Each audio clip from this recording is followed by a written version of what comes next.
और इतना तो तय है कि आम आदमी पार्टी अब मुश्किलों का सामना इस वक्त कर रही है और कोर्ट ने केजरीवाल को 14 दिन की न्यायिक हिरासत में भेजे जाने का फैसला सुनाते ही दिल्ली की तिहाड़ जेल में सुरक्षा के पुख्ता इंतजाम कर दिए हैं। इस वक्त हमारी मौजूदगी है दिल्ली के तिहाड़ जेल के सामने, जहां पर आज दिल्ली के सीएम अरविंद केजरीवाल को लेकर आया जाना है। 14 दिन की न्यायिक हिरासत में अरविंद केजरीवाल रहेंगे। गेट नंबर 3 की तस्वीरें हम दिखा रहे हैं, जहां से ये माना जा रहा है कि अंदर लाया जा सकता है। और उससे पहले तिहाड़ के बाहर की क्या तस्वीरें वो भी आपको दिखाते हैं। देखिए, ये रोड की दूसरी तरफ जो छोटे छोटे ठेले, छोटे छोटे चाय की दुकानें थी, उन सबको सुरक्षा के मद्देनजर बंद करा दिया गया है। दुकानों के बाहर भी पुलिस वालों की तैनाती नजर आ रही है। सुरक्षा के कारणों के चलते इन सभी को दुकानों को ढकने के लिए, बंद करने के लिए कह दिया गया है। इससे पहले दिल्ली के 2 मंत्री सत्येंद्र जैन और मनीष सिसोदिया पहले ही तिहाड़ जेल में हैं। इसके अलावा राज्यसभा सांसद जो आम आदमी पार्टी के संजय सिंह, वो भी तिहाड़ में है। ऐसे में 14 दिन की न्यायिक हिरासत में अरविंद केजरीवाल तिहाड़ में रखे जाएंगे। माना जा रहा है कि जेल नंबर 2 या 5 में से किसी जेल में रखा जा सकता है। तिहाड़ की अगर बात करें तो तिहाड़ की कुल 16 जेलें हैं और ऐसे में यहाँ पर अरविंद केजरीवाल को लेकर आया जाएगा, जिसके लिए पूरी तैयारियां यहाँ पर प्रशासन की तरफ से भी की गई है। क्योंकि मामला सीएम का है, इसीलिए सिक्योरिटी के मद्देनजर जगह जगह पुलिस वालों की तैनाती देखने को मिल रही है। बताया जा रहा है कि कोर्ट से निकलने के बाद, मेडिकल कराने के बाद अरविंद केजरीवाल को यहाँ तिहाड़ में लेकर आया जाएगा। कैमरा पर्सन अनिल के साथ प्रियंका कांडपा, न्यूज़ 18 इंडिया, दिल्ली। तो देखिए, मुश्किलें लगातार बढ़ती जा रही हैं। दीपक बिष्ट भी इस वक्त हमारे साथ जुड़े हुए हैं। दीपक, अब आगे की जो प्रोसेस है वो किस तरीके से की जाएगी? सुरक्षा के तो पुख्ता इंतजाम तिहाड़ जेल में कर दिए हैं, लेकिन केजरीवाल को उन किन किन प्रक्रियाओं से गुजरना होगा जेल में अंदर जाने से पहले?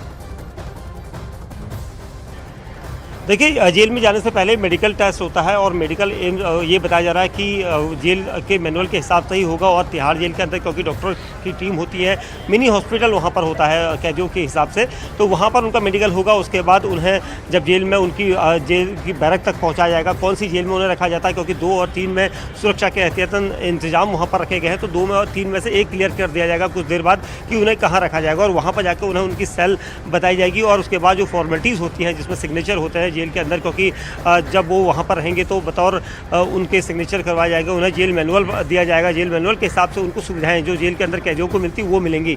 हालांकि अब तक जब से ये गिरफ्तारी हुई है, या फिर कहें कि जब से ये कयास लग रहे थे कि अरविंद केजरीवाल गिरफ्तार होंगे, आम आदमी पार्टी लगातार हमलावर थी और ये कह रही थी कि तिहाड़ जेल से ही अरविंद केजरीवाल सरकार चलाएंगे। और अब यहाँ पर तिहाड़ जेल वो पहुँच चुके हैं। अब देखना ये होगा कि 10 दिन की पूछताछ के बाद, रिमांड के बाद, अब वो जब तिहाड़ जेल पहुँचे हैं तो तिहाड़ जेल के अंदर क्या वो सरकार चलाने की प्रक्रिया जारी रहती है या नहीं, क्योंकि जिस तरह से लगातार दावा किया जा रहा था। और आज शाम को जब वो शाम तक वो पहुंच जाएंगे और शाम तक पहुंचने के बाद जो प्रक्रिया होगी वो शुरू होगी। उन्हें जो खाने के लिए चीज़ें वहां पर पूछी जाती है, खाने में, भोजन में जो कुछ होता है वो उन्हें बताया जाए कि आपको दाल, चावल, रोटी, सब्जी, नॉर्मल जो खाना होता है अन्य दूसरे कैदियों का, वो उन्हें प्रोवाइड यहाँ पर करवाया जाएगा। लेकिन सबसे बड़ा सवाल वही कि आम आदमी पार्टी लगातार कह रही थी कि तिहाड़ जेल से सरकार चलाएंगे अरविंद केजरीवाल।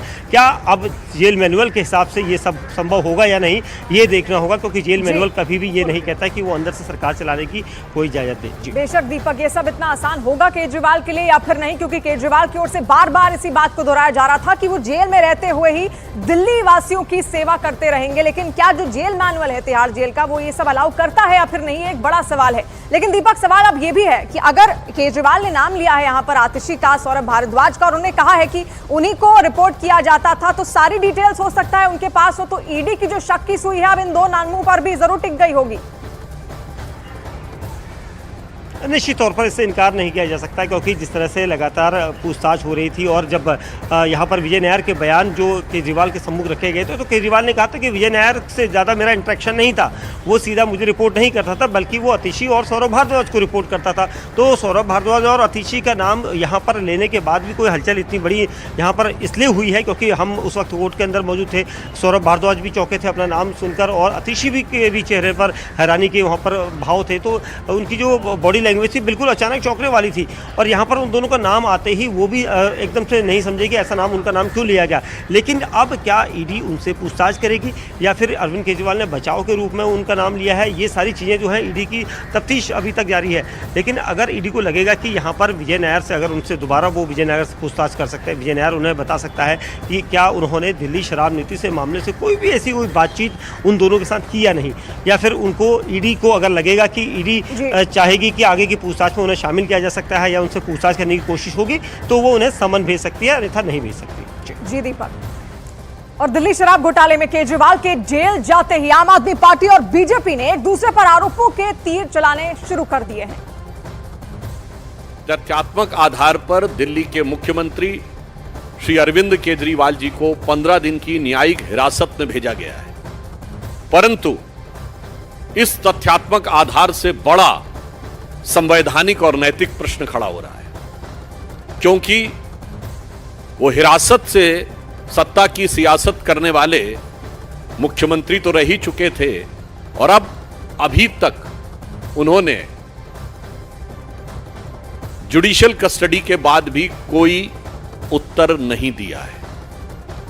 इससे यह बहुत साफ हो जाता है कि सारा विपक्ष जिस आरोपी को बचाने के लिए प्रयास कर रहा था, न्यायालय की दृष्टि में वो गंभीर आरोप हैं। 11 दिन उनकी पूछताछ हुई है, पूछताछ पूरी हो गई है। अदालत ने दोषी नहीं कहा, उनको जेल में क्यों डाला है? मैम, क्या आने वाले कितने दिनों के बाद आप लोग, अब जेसी में भेज दिया गया है सीएम साहब को, तो कब बेल मूव करने की आप लोग तैयारी कर रहे हैं? इन लोगों का एक ही मकसद है, इनको चुनावों में उनको जेल में डालना है। देश की जनता इस तानाशाही का जवाब देगी। और तमाम प्रतिक्रियाएं सामने आ रही हैं। मजिंदर सिंह सिरसा की ओर से क्या कुछ कहा गया है इस पूरे मसले पर, वो भी आप सुनिए। ईडी की कस्टडी खत्म होने के बाद भी आपको कोई छोड़ नहीं रहा, आपको 14 दिन के लिए जेल भेजा जा रहा है। अरविंद केजरीवाल जी, आप अपने मोबाइल के पासवर्ड तक नहीं आपने दिए अब तक। अगर आपके पास छुपाने को कुछ नहीं था तो आपको देने चाहिए, और आप ईडी को नहीं देने चाहते थे, कोर्ट में खोल के सबके सामने दिखा देते। जिस जज के सामने आप चिल्ला चिल्ला के कह रहे थे मैं बोला, उसी जज साहब के सामने पासवर्ड दे देते कि देखिए ये पासवर्ड देखिए, मैं सारा फोन खोल के दिखा रहा हूं, ये देख लीजिए।